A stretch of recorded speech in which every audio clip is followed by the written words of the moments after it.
WCIA has helped you move closer to your world. Remember when that was the theme song? Especially at times when the world is changing. For the next week or so, leading up to our 60th anniversary, we're going back into the vault and pulling out some special stories featuring the people, places, and events that have shaped our community. Today's story highlights technology. Long before personal cell phones, landline home phones. Remember these? A few people probably still have this, but not the rotary version, right? But before everyone had their own phone number, small towns shared just a couple phone lines. They were called party lines, and operators had to personally connect you to a call.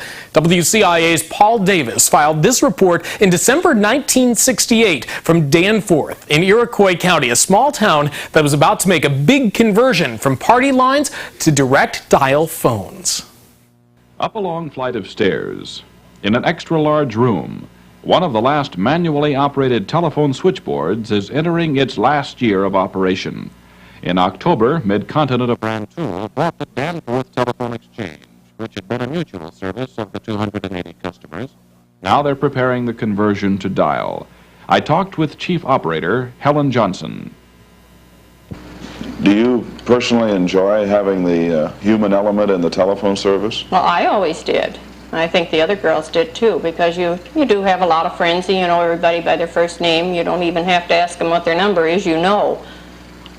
You're still on the system of ringing shorts and longs, aren't you? Yes, we are. We're still ringing the shorts and the longs, and we also have some people think we should call out the number.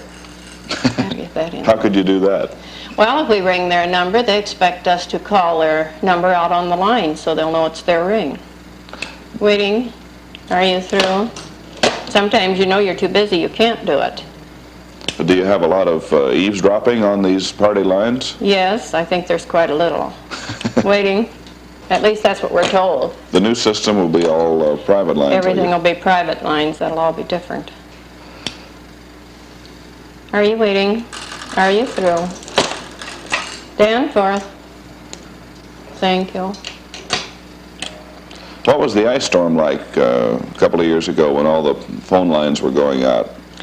Well, I think we were out of long-distance service for about how long? Oh, about a day, weren't we? And we had an awful lot of country lines that were out for quite some time. Danforth. Thank you. Danforth. Thank you. Of course, I think our biggest trouble was when we had the tornado through here. That took everything a number of years ago. When was that? That was about, how many years ago was that? Huh? About 3-4 years ago, and that tornado went through here. That took out most of our telephone lines, and we were without switchboard service up here we had a mobile unit standing by from Kankakee, but it just wrecked all the lines. What service do you think an operator can provide people that the new dial cannot provide?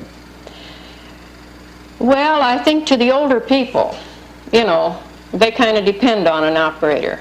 And I think the older ones are going to find it harder to get their calls through and to get this personal service that you do give at a telephone company.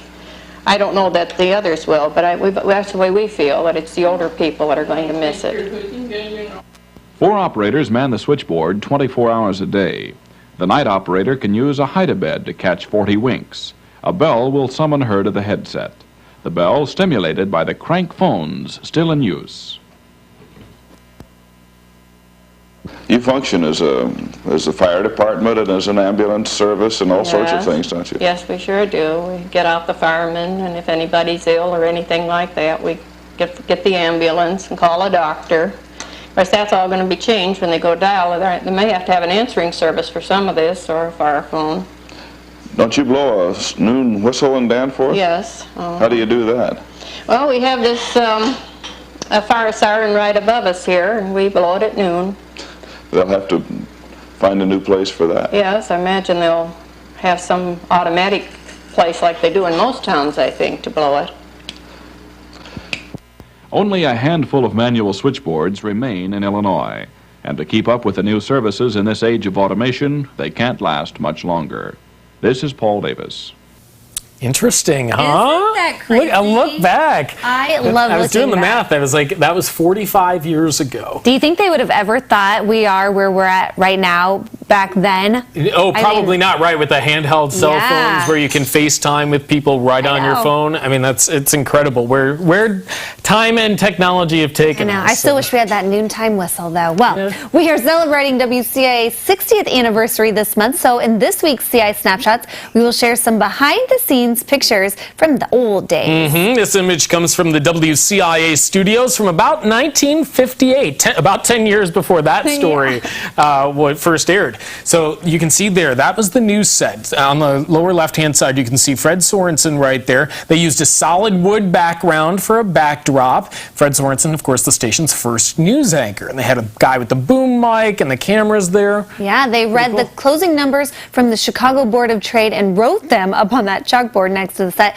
And off to the side there, you can see another set, and it was for Happy Home. So they squeezed a lot into the studio in those days, especially when you consider they almost always did live commercials. Could you imagine? No, I can't. I feel like we're busy enough here in the afternoons. Pretty crazy. Hey, we're having our 60th anniversary this weekend. It's actually not What this was that? weekend. It's we gotta go to break. Ringy dingy. Yeah. Okay. Hey, don't forget We'll Saturday. be right back. Bye.